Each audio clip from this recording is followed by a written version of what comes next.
எனது பாசத்திற்கும் நேசத்திற்கும் அன்புக்கும் கூடிய எனது ஆவிக்குரிய தாய் பெந்தைகொஸ்தே மாமண்டலத்தில் பெண்களின் ஆற்றல் மிக்க தலைவி போதகர்களுக்கு நாம் எல்லாருக்கும் ஒரு தாயாகவும் ஒரு ஆசிரியராகவும் நல்ல ஒரு மருத்துவராகவும் ஒரு போதகர் அம்மாவாகவும் நம் நண்பராகவும் கூடி வந்திருக்கிற சபையோருக்கும் சுகம்தான் என்று சந்தோஷமாக சந்தேகத்தை பேச வந்திருக்கும்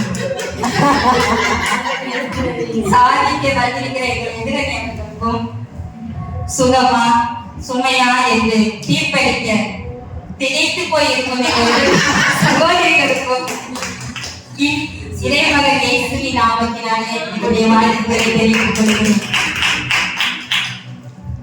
குடும்ப வாழ்க்கை என்பது ஒரு சுமை. எல்லாரும் சொல்லிட்டு போறாங்க சுகம் சுகம் சுகம். அந்த சகோதரி சொன்னாங்க ஒரு ஆப்பத்தை அவங்க சாப்பிட்டு 2 ஆப்பத்தை எங்களுக்கு கொடுத்தாங்க. அவங்களுக்கு எவ்வளவு ஒரு சுமையா இருந்திருக்காங்க.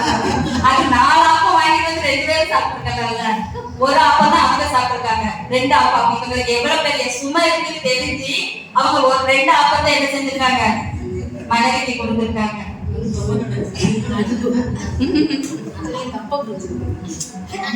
அவங்க அதான் சொல்றல அன்பா எடுத்து அவங்க 4 ஆப்பமா வாங்கிருக்காங்களா, அந்த துட்டை செலவழிக்கிறது தானே அவங்க யோசிச்சு 3 வாங்கி ஆளுக்கு பக்கம் வச்சிருக்காங்க.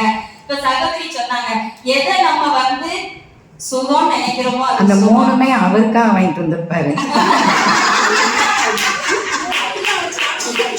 அவர் சாப்பிட்டு தான் மனைவியை யோசிப்பாரு. ஆனா அதான் 4 நாள் அவங்க சொன்ன மாதிரி 4 வாங்கியிருப்பாரு.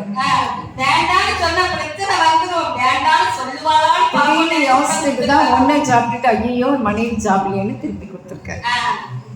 இப்ப சகோதரி சொன்னாங்க திருமண வாழ்க்கை என்பது சுகம் தான் அப்படின்னு நினைச்சா அது சுகம், சுமைதான் நினைச்சா அது சுமை.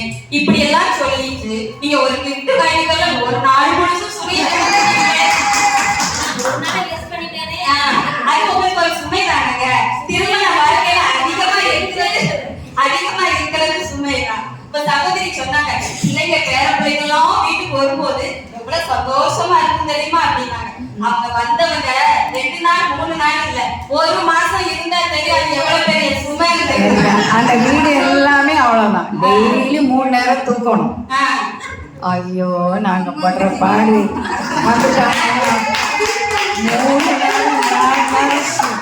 வீட தூக்கணும்.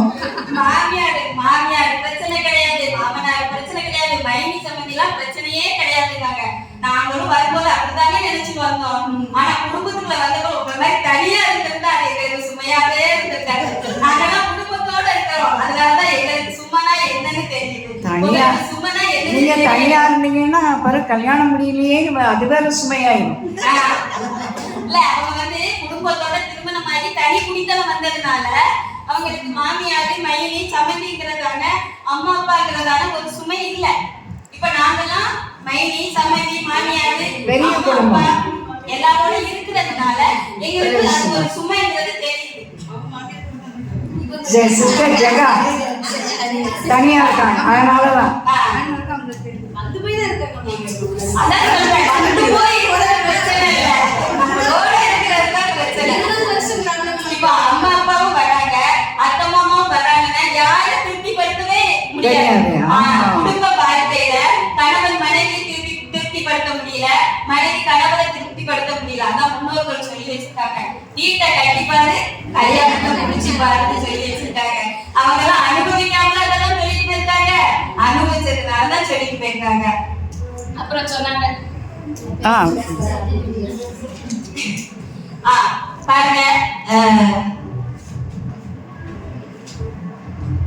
நாகாலும் ஒரு மனுஷன் இருந்தாரு, அபிகாயும் ஒரு சகோதரி இருந்தாங்க. இந்த கொடுமைக்காரன் படுத்தின கொடுமையினால அவங்க எங்க போக வேண்டிய நாளை போச்சு, தாவீது ராஜாவை தேடி போக வேண்டிய. சும்மையா போனாங்க, அவங்க கொண்டு போயிருக்காங்க பாருங்க. ஏகப்பட்ட பொருட்களை கொண்டு வந்து போயிருக்காங்க. அவங்க வந்து 200 அப்பங்கள், 2 துருத்தி திராட்சரசம், சமையல் பண்ணப்பட்ட 5 ஆடுகளையும் 5 படி வறுத்த பயிற்சையும் வச்சலாக்கப்பட்ட 100 திராட்சை குளங்களையும் வச்சலான 200 அத்திப்பழ அடைகளையும் எடுத்து போனாங்க. இப்ப யோசிக்க வேண்டியிருக்கு. நாளைக்கு பிள்ளைய ஸ்கூலுக்கு அனுப்பணும்னா இன்னைக்கு காலையிலே யோசிப்போம். சமையல் செய்யும் போது நாளைக்கு என்ன செய்து கொடுக்கலாம், என்ன வாங்கி வைக்கலாம் அப்படின்னு யோசிக்கிறோம். ஆனா அந்த அம்மாவை பாருங்க, எவ்வளவு காலம் கொண்டுட்டு போயிருக்காங்க, எவ்வளவு ஆயத்தமாயிருக்கும். அப்ப அவங்களுக்கு இது ஒரு சும்மா தானாங்க, அவங்க ஏதோ ஒரு காத்த அவங்களுடைய வாழ்க்கை சுகமா தான் இருந்திருக்கும். அவங்க போய் சொல்றாங்க, அவன் பேருக்கு தக்கனதாங்க இருக்கிறான். பேர் என்ன பேரு? புருஷனை என்ன சொல்லிட்டாங்க கடைசியில? பைத்தியக்காரன். நிறைய குடும்பத்துல நிறைய பெண்கள் சுமக்கிற சுமை இந்த பிட்டு பிடிச்சவங்களையும் சுமந்து சேர்க்கிறாங்க. இப்போ 3 பேர் உட்கார்ந்துட்டாங்க. 3 பேர் கிட்ட போய் கேளுங்களேன், மார்க்கு போடுறவங்க டக்கு டக்கு டக்குன்னு போடுவாங்க. எதுக்கு தெரியுமா? திருமண வாழ்க்கை பயங்கர சுமை அப்படின்னு தான் சொல்றாங்க. அவங்க பேசுனாங்கல்ல, திருமண வாழ்க்கை சுகம். அம்மா தயவு செய்து திருமண வாழ்க்கை சுகம்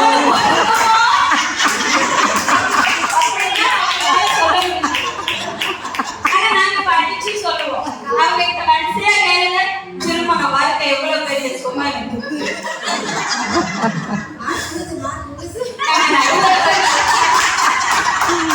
மார்க் நிறைய விழுந்திருக்கு. நம்ம நண்பர்கள் இருந்தாங்க, நம்மளாம் திருமணம் ஆயிட்டு நம்ம வீட்டுக்காரங்க ஒரு பொருள் வாங்கிட்டு வாங்கன்னா வாங்கிட்டு வந்துருவாங்க. அம்மாக்கு அப்படி கிடையாது. பிள்ளைகளை பார்க்கணும், சண்டையை பார்க்கணும், விசுவாசிகளை பார்க்கணும், ஊழியத்துக்கு போகணும். அடிக்கடி சொல்லுவாங்க நம்ம நடுவர்கள், நான் என் காணப்படாத இடமே கிடையாது பேட்டையில அப்படின்னு. அப்ப அவங்க எவ்வளவு சுமையை சுமந்துருக்காங்கன்னு பாருங்க. அப்படின்னா அம்மா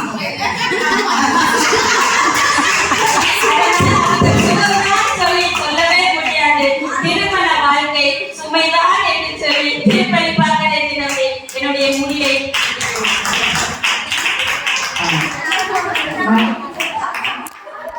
எல்லாம்